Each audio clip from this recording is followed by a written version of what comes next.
WXII 12 News at 10 on the Triad CW starts now.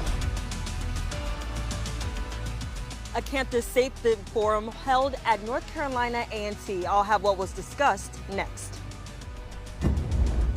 Plus, student walkouts, how local teens participated in a national movement to encourage gun reform, and also the rumored abortion bill that I'm hearing at 12 weeks is of some major concern for those of us who care about protecting women's reproductive rights.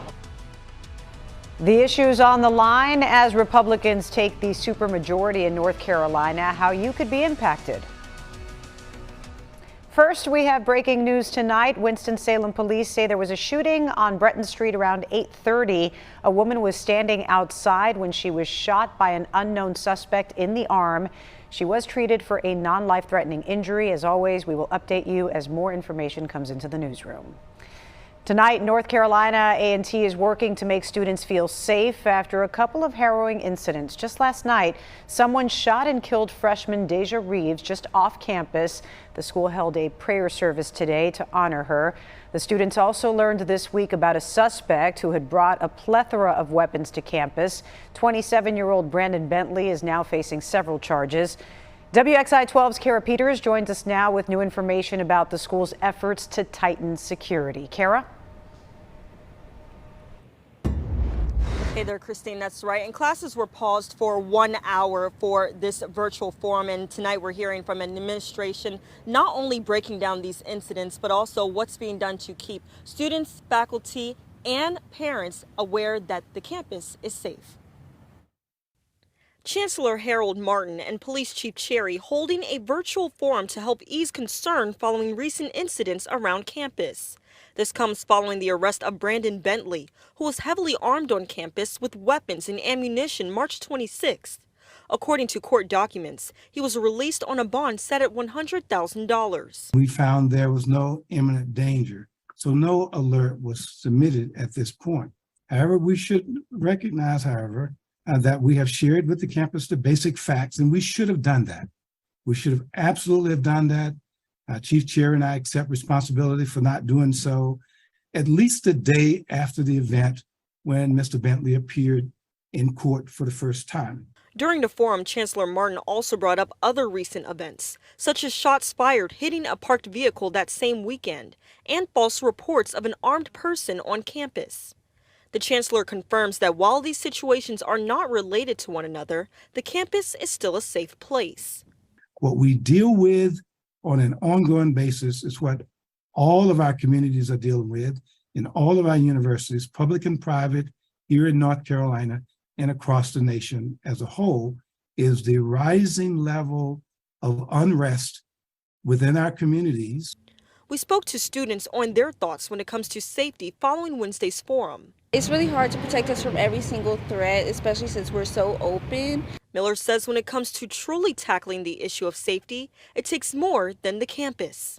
Doing more gun control in general, because I feel like that would help, like the small communities kind of control it, because even if we do ramp up security, if people are still having access to guns, it's really kind of still like work to be done. And administrators went on to remind both students and faculty that alerts are only sent out when it is imminent danger. And the campus community, along with students, faculty, parents, and alum, can utilize the Aggie alert system when it comes to the latest with campus safety. We're live in Greensboro. Kara Peters, WXII 12 News. Kara, thank you. A school in Burlington locked down after a gun scare. Williams High School lifted its lockdown earlier today. It went into lockdown as a precaution after a report about a possible gun on campus. Burlington police questioned students and no weapon was found. The school says all students are safe. Students across the nation walking out of class today protesting for safer classes and an end to gun violence. The walkouts were organized by Students Demand Action. It's a group that calls for gun safety laws. In Tennessee, students left class to demonstrate along city streets. Students in Florida, Massachusetts, and Colorado also participated. And so too did students in Greensboro. Joshua Davis has more. Yeah, the students I spoke to made it clear they're tired and they want to be the last mass school shooting generation. I knew I had to do something. Greensboro's Page High School is one of 100 schools nationwide participating in student walkouts. Students are calling on lawmakers to take more concrete steps on gun control. Carolina Lazzaroto da Silva helped organize Page High School's walkout. By us coming out today, it allows students to feel safe at school. It allows us to know we're a community of peers, and if anything happens, we're here together. Da Silva says students in Guilford County have seen the impact of gun violence. Page student Sincere Davis died in 2019, and Ariana Fountain was killed over the weekend. Another student who attended the walkout, Haley, was friends with Fountain. She says when she learned her friend passed, her emotions went blank. It made me want to walk out. It made me want to take action. It made me want to do something to bring justice for my friends. And people do not realize that. It is scary, it is terrifying, and you have to realize that those last words you say to your parents might be your last. Both students say they're proud to see so many people participate. It gives some sense of hope, just making sure that everybody is aware why we're out here and aware of why we're walking out. And they hope lawmakers are watching. But let these words resonate with you. We will not stop. We will only get louder. And we will hold you accountable as much as possible. Carolina says today's event helps other students know that they're a community of peers, and if anything happens, they have each other. In Greensboro, Joshua Davis, WXII 12 News.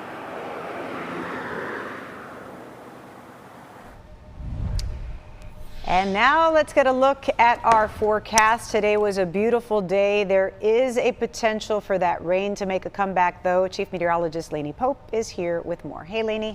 Yeah, it is going to be a weather impact, Christine, because we do have some showers and even some thunderstorms that are going to come in tomorrow afternoon and evening.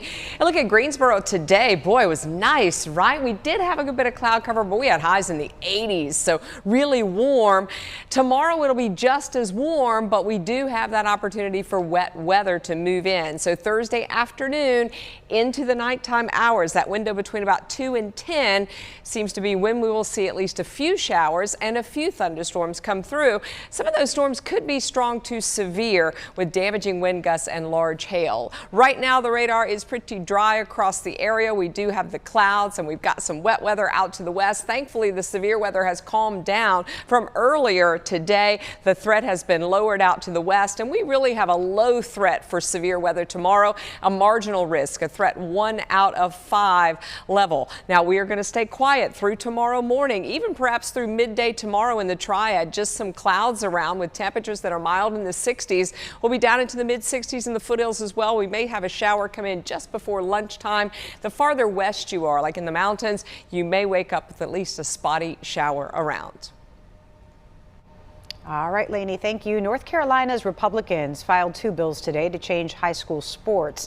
Senate Bill 636 aims to limit transgender students to sports gendered in the role they were assigned at birth.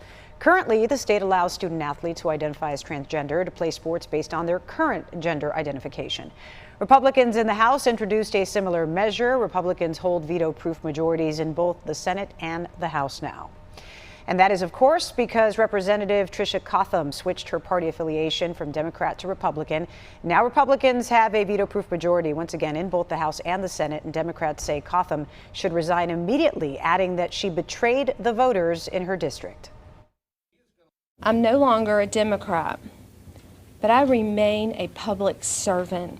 That is what I am called to do. The party that best represents me and my principles and what's best for North Carolina is the Republican Party. It's an honor to be here today. This is not about political vendettas. This is about the constituents that trusted Representative Cotham to champion their values, who are now left with little reassurance that she will do that. Today, Speaker Tim Moore announced the House and the Senate will come up with a new map and a new plan for voters in that district. Folks felt like they elected a Democrat in a strong Democratic district, and now they no longer are represented by a Democrat. But I think just where I'm hopeful is that core values will prevail in terms of how she votes when she's on the other side of the chamber. Democratic Representative Pricey Harrison tells us she has faith that Cotham will stick to her values even as a Republican. Harrison particularly trusts Cotham's commitment to reproductive rights. However, she is worried that bills regarding gun rights and early voting are at risk now. Lawmakers on both sides are supporting the Gabe Torres Act. It is named in honor of a Raleigh officer killed in the mass shooting in October. Torres was one of 5 who died when a 15-year-old gunman opened fire. House Bill 363 closes a loophole that prevents his family from getting state benefits. It expands death benefits to public safety employees who are on their way back from or to work. The act received unanimous support at today's hearing. North Carolina drivers may be having to cough up more money at tolls, paying more for electric vehicles, and pay a new tax on rideshare services. Senate Bill 354 moved forward in the State House today. Lawmakers on both sides call it a solution to the state's population growth. It includes a new $90 registration fee for hybrid cars and a 50-cent tax on Uber and Lyft rides.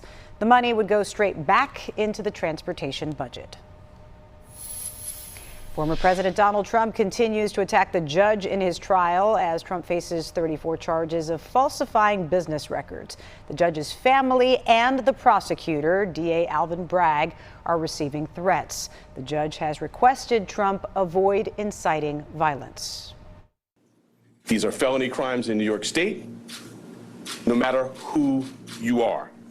We cannot and will not normalize serious criminal conduct. I have a Trump-hating judge with a Trump-hating wife and family whose daughter worked for Kamala Harris.